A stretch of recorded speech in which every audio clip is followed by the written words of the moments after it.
श्री शिवाय नमस्तुभ्यम हर हर महादेव जय माता दी। आज का ब्लॉग बहुत ही स्पेशल होने वाला है क्योंकि मैं गंगा दशहरा का आपके लिए एक ब्लॉग लेके आई हूँ। जब गंगा दशहरा का त्यौहार आया था हम लोगों ने गंगा जी का स्नान करने के लिए जा रहे थे, तो मैंने सोचा कि चलो ये एक छोटा सा ब्लॉग बनाया जाए। तो आपको ये ब्लॉग कैसा लगेगा आप लोग ज़रूर से बताइएगा, और चैनल पर अगर नए हैं तो चैनल को सब्सक्राइब करना बिल्कुल ना भूलें।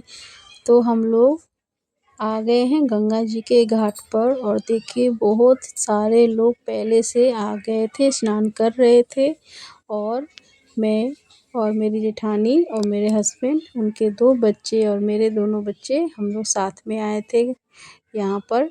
सुबह सुबह ही आना था, लेकिन सुबह सुबह क्या है, हमारे जेठ जी का ऑफिस का टाइम था, तो उनको लंच वगैरह दे के हम लोगों ने उनको दी। जब वो चले गए ड्यूटी तो फिर हम लोग आए तो देखा बहुत लोग स्नान करके जा चुके थे। और ये देखिए वो जो दूर मंदिर दिख रहा है, जल पहाड़ मंदिर, इसका ब्लॉग मैंने पहले अपलोड कर दिया है। अगर किसी ने नहीं देखा होगा तो जाकर प्लीज़ आप लोग मेरी नेक्स्ट वीडियो जिसके पहले होगी आप लोग देख लीजिए। और उसी जल पहाड़ के बिल्कुल पास में ये नदी थी, तो हम लोग वहाँ स्नान करने गए, जो हमारे घर के बिल्कुल पास में यहाँ पड़ती है। पैदल भी आकर के स्नान कर सकते हैं। तो मैं और मेरी जेठानी जी स्नान कर रहे हैं। मुझे बहुत डर लगता है गंगा जी का, क्योंकि बहुत गहरा पानी था, इसीलिए मैंने उनका हाथ पकड़ा हुआ था कस के। और वो कह रही थी पूरा डुबकी लगा कर के स्नान करना चाहिए गंगा जी का, तो मैं गंगा जी का स्नान कर रही थी। बस फर्स्ट सीढ़ी पर ही मैं थी, क्योंकि नीचे वाली सीढ़ी तो मुझे बहुत डर लग रहा था, बहुत ही गहरा था और थोड़े फिसलन भी था। तो मैंने कभी इस तरीक़ा से गंगा जी का स्नान बहुत पहले बचपन में किया था। फिर गुजरात में तो समुद्र ही है, तो वहाँ गंगा जी का तो दर्शन होता नहीं है। तो यहाँ मैं आई थी कल गाँव में, और हम लोग एक दिन पहले यहाँ से निकलने वाले थे, लेकिन हमारे जेठ जी ने कहा कि कल गंगा दशहरा है, तो सब लोग बहुत दूर दूर से जब आते हैं हमारे इधर गंगा जी का स्नान करने, तो आप लोग भी रुक जाइए और गंगा जी का स्नान करके ही जाइएगा। तो हम लोगों ने गंगा जी का स्नान किया, और बहुत ही अच्छा एकदम ठंडा पानी था। वहाँ पर बहुत सारे लोग थे, वो लोग भी, वो तो लोग और डर रहे थे, पूछ रहे थे कि अंदर कितना गहरा पानी है। तो मैं बता रही थी कि आप यहीं से स्नान कर लीजिए, क्योंकि नीचे बहुत ही ज़्यादा गहरा पानी है। फिर हम लोगों ने सूर्य भगवान को जल अर्पित किया, और वहाँ पर ब्लॉग में बने रहिएगा, क्योंकि हम लोगों ने किस तरीक़ा से पूजा किया आप लोग को इस ब्लॉग में पूरी तरीक़ा से आपको मैं दिखाने वाली हूँ, मैं और मेरी जेठानी जी। और हाँ, एक बात और, गंगा जी का हम लोगों ने उस दिन दान भी किया था। आप उस दिन कुछ भी फल वगैरह दान कर सकते हैं, लेकिन हम लोगों ने आम का दान किया था। पूजा करने के बाद आम को गंगा जी में उछाला था, तो बहुत बच्चे सब जो नहा रहे थे उन्होंने वो आम को फिर पकड़ा, फिर उन लोग को ऐसे करते मतलब आम को पानी में उछाला जाता है। ये मैंने फर्स्ट टाइम मैंने ऐसा देखा था, तो ये मुझे करके बहुत ही अच्छा लगा। तो ये मेरे लिए एकदम बिल्कुल नया था। तो मैं इस तरीक़ा से गंगा जी का मैंने स्नान किया। अब हम लोग पूजा करने की बारी आती है। हम लोग अब नहा कर के निकल रहे हैं। मेरी जेठानी जी मेरा बहुत हेल्प कर रही थी, मेरा हाथ पकड़ रही थी, क्योंकि मैं डर रही थी। तो समझ सकती हैं कि मैं कभी वहाँ पर मैं फ़र्स्ट टाइम ही लगता है मैं ससुराल में आई हूँ। शादी कितने साल हो गए, लेकिन मैंने गंगा स्नान सिर्फ़ एक बार किया था, बहुत साल हो गए। ये शायद सेकंड टाइम था। तो अब हम लोगों ने पूजा करना स्टार्ट कर दिया था। सबसे पहले वहाँ पर जो थी सीढ़ी को हम लोगों ने अच्छे से साफ़ किया, फिर उसके बाद हम लोगों ने पान को सजाया, पान का पत्ता, और उसके ऊपर हम लोगों ने तिलक लगाया, 5 बार सिंदूर से टीका, चंदन से टीका, फिर फूल चढ़ाया, और फिर फल चढ़ाए। फल में आप आम मैंने रखा, लड्डू रखा, आपको जो भी फल पसंद है आप वो चीज़ का आप भोग लगा सकते हैं। फिर हम लोगों ने आम का यहाँ पर भोग लगाया, पान का, फूल का सब चढ़ाया।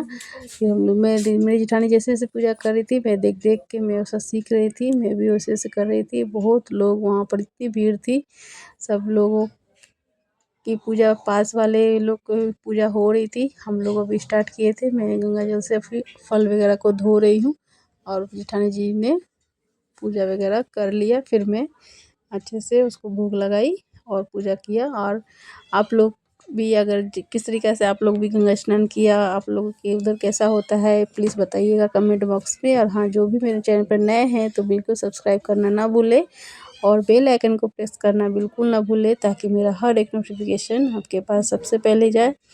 तो मैं ये ब्लॉग एक गंगा जी के ऊपर भजन गा कर के मैं करने वाली थी, लेकिन बहुत दिन हो गए ये वीडियो मैंने, अभी मैं मायके में हूँ और ये मैं वॉइस ओवर कर रही हूँ। तो भजन वगैरह यहाँ बच्चे सब आए हुए हैं, मेरी बहन के बच्चे भी आए हुए हैं, तो क्या वॉइस ओवर करने में भजन नहीं हो पाएगा। तो मैं अभी नॉर्मली इसके ऊपर आप लोग को बताते हुए मैंने सोचा कि चलो बताते हुए मैं ये वीडियो को अपलोड करूँगी। अभी हम लोगों ने तिलक लगाया और सिंदूर जो था, मेरी जेठानी जी को मैंने कहा कि मैं आपको सिंदूर लगाती हूँ, तो उन्होंने कहा कि नहीं, हम लोग एक दूसरे को बाद में लगाएंगे, पहले पूजा कर लेते हैं। तो हम लोगों ने इस तरीक़े से पूजा किया। आप लोग भी बताइए कैसा लगा आप लोग को ये ब्लॉग। अच्छा लगेगा तो प्लीज़ ब्लॉग में बने रहिएगा और देखते जाइए इस ब्लॉग में मैंने और किस तरीक़े से पूजा किया। और मेरे बच्चे दूसरी तरफ, मेरे हस्बैंड जी दूसरी तरफ नहा रहे थे और हम लोगों ने इधर लेडीज़ लोग का ज़्यादा भीड़ थी, हम लोगों ने उधर ही स्नान किया था। फिर हम लोगों ने हाथ जोड़ के प्रणाम किया, सूर्य देवता जी को नमस्कार किया, गंगा माँ को नमस्कार किया। हिंदू शास्त्र के अनुसार गंगा दशहरा के दिन स्नान और दान करने से बहुत ही अनंत फलों की प्राप्ति होती है। इस दिन हमको ज़रूर से गंगा स्नान करना चाहिए। अगर पॉसिबल ना हो तो घर में ही बाल्टी में थोड़ा सा गंगा जल ले करके और हमें स्नान ज़रूर करना चाहिए और छत पर सूर्य भगवान को अर्घ्य दे करके उन्हें पुष्प ज़रूर चढ़ाना चाहिए। और जो भी हमारे सामर्थ्य के अनुसार फल वगैरह अन्न हो, कुछ भी पंडित को दान ज़रूर देना चाहिए, क्योंकि ये छोटी छोटी चीज़ें अगर हम लोग अपनी ज़िंदगी में अपनाते हैं तो हमें अनंत फलों की प्राप्ति होती है और हमारा ज़िंदगी जो हमारा जीवन जो है सुख में व्यतीत होता है। तो इसी तरीक़ा से हम लोगों ने गंगा जी का पूजा का कर लिया है और हम लोग लास्ट में उनको जल अर्पित कर रहे हैं, भोग वगैरह लगा दिया है उन्हें और जल अर्पित कर रहे हैं। फिर हम लोगों ने उनको प्रणाम किया और फिर जा कर के गंगा केवल जल स्रोत नहीं बल्कि इससे बढ़कर है, क्योंकि गंगा दशहरा देवी गंगा को समर्पित है और यह 10वीं तिथि या ज्येष्ठ के महीने में चंद्रमा के उज्ज्वल आधे के 10वें दिन आता है। तो गंगा दशहरा देवी माँ को समर्पित दिन है और हम लोग तो जानते हैं कि गंगा जल को बहुत ही पवित्र माना जाता है और इसका उपयोग भी सभी हिंदू अनुष्ठानों के लिए करते हैं। और गंगा नदी पौराणिक, ऐतिहासिक और धार्मिक रूप से भारतीयों के लिए तो बहुत ही मूल्यवान है। जब भी गांव आती हूँ तो गंगा जी का जल ज़रूर से लेके आती हूँ, क्योंकि हमारे गुजरात में तो सिर्फ समुद्र ही समुद्र है और वहाँ का पानी तो सिर्फ खारा ही होता है। तो मैं यहाँ से गंगा जल ज़रूर से लेके जाती हूँ, क्योंकि यहाँ का हम लोग जानते हैं कि गंगा जल का प्रयोग हम लोग को हर त्योहारों में ज़रूरी होता है।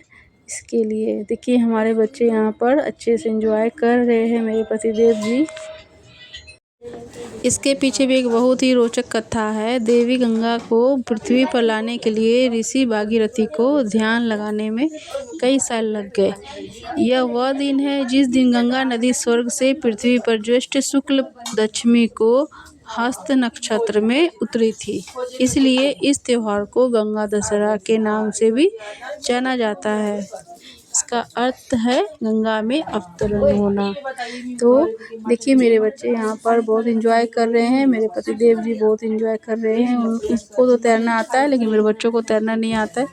तो सभी मिल कर के यहाँ पर देखिए एंजॉय कर रहे हैं। और मैं अभी ये जो वॉइस ओवर कर रही हूँ मेरे मायके में हूँ, थोड़ा भीड़ है यहाँ, लेकिन वीडियो अपलोड करना बहुत ज़रूरी था। तो कल बहुत दिन हो जाता, ये वीडियो मैंने बहुत दिन पहले शूट की थी, तो इसको अपलोड मैं सोची अपडेट होना तो ज़रूरी है, इसके लिए मैं वॉइस ओवर कर रही हूँ। आप लोग इसे इग्नोर कीजिएगा, अगर शोरगुल आवाज़ आएगी तो प्लीज़ मुझे मेरे वीडियो को फुल सपोर्ट कीजिएगा। जैसे आप लोगों ने मेरे पहले वीडियो को सपोर्ट किया था उसी तरीक़ा से मेरे ये वीडियो को भी आप लोग बहुत सपोर्ट कीजिएगा। आपका सपोर्ट से ही मुझे आगे बढ़ना है। तो देखिए यहाँ पे कितनी भीड़ है। आप लोग यहाँ का जो भी यहाँ पर जो कहलगाँव के आसपास जो रहते हैं, प्लीज़ कमेंट में ज़रूर से बताइएगा कि आप लोग यहाँ आ चुके हैं कि नहीं आ चुके हैं। और देखिए यहाँ पर बहुत ही ठंडी ठंडी हवा चल रही थी, और हम लोग जब से आए थे यहाँ पर थोड़ी बारिश और थोड़ा मौसम साफ था, यहाँ का अच्छा था मौसम। हम लोग सोच रहे थे कि गर्मी की छुट्टी में घर जा रहे हैं तो थोड़ी गर्मी का में हम लोग परेशान हो जाएंगे, लेकिन ऐसा कुछ नहीं। वहाँ का मौसम बहुत ही अच्छा था और हम लोगों ने फुल एंजॉय किया, मेरे बच्चों ने फुल एंजॉय किया। और आई होप आप लोग भी मेरी ब्लॉग के जरिए आप लोगों ने भी एंजॉय किया होगा।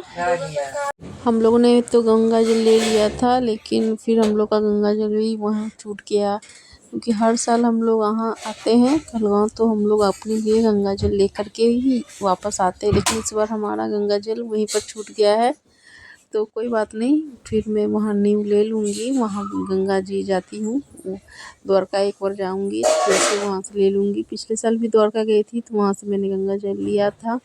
तो देखिए यहाँ पर कितना अच्छा लग रहा है, बहुत ही पहली बार मैंने ये यहाँ स्नान किया है ना, मुझे अलग ही फीलिंग आ रही थी, बहुत खुशी हो रही थी। ये मेरे हस्बैंड स्विमिंग मुझे दिखा रहे, मुझे कह रहे देखो मैं स्विमिंग करके दिखाता हूँ, मुझे आती है। तो मैंने कहा नहीं नहीं करना नहीं, तो फिर भी वो जिद से मैंने कहा बहुत दिन हो गए होंगे नहीं के किया, तो छूट गया होगा आदत, लेकिन वो बता रहे थे कि नहीं मुझे अभी भी आती है, तो मैं करके दिखाता हूँ। मेरे बच्चे को भी दिखा रहे थे और मैं रिकॉर्ड कर ली कैमरे में। और कह रहे थे देखो पहले मैं इस पार से उस पार मैं स्विमिंग करके ही चला जाता था जब मैं बचपन में छोटा था तो भी। तो इस तरीक़ा से देखिए, और हम लोग नहा करके जब स्नान कर लिया तो पास में शिव जी का मंदिर था, तो हम लोगों ने वहाँ शिव जी का भी पूजा किया, बेलपत्र चढ़ा के, फूल वूल वगैरह सब चढ़ा के। लेकिन क्या है कोई कैमरा पकड़ने वाला नहीं था, तो मैं अपना जैसे हुआ इस तरीक़ा से मैंने कैप्चर कर लिया है थोड़ा बहुत जो भी हो। और ये है बजरंगबली जी का छोटा सा प्यारा मंदिर था, मैंने उनका भी दर्शन किया, आप भी कर लीजिए। तो फ्रेंड्स, ये कैसा लगा आपको ये ब्लॉग? अगर अच्छा लगा होगा तो प्लीज़ कमेंट बॉक्स में जय गंगा मैया एक बार ज़रूर से लिख दीजिएगा। फिर मिलती हूँ नेक्स्ट ब्लॉग के साथ, आप लोग मेरे ब्लॉग के साथ बने रहेंगे। तब तक के लिए जय श्री राम, राधे राधे, हर हर महादेव। Thanks for watching.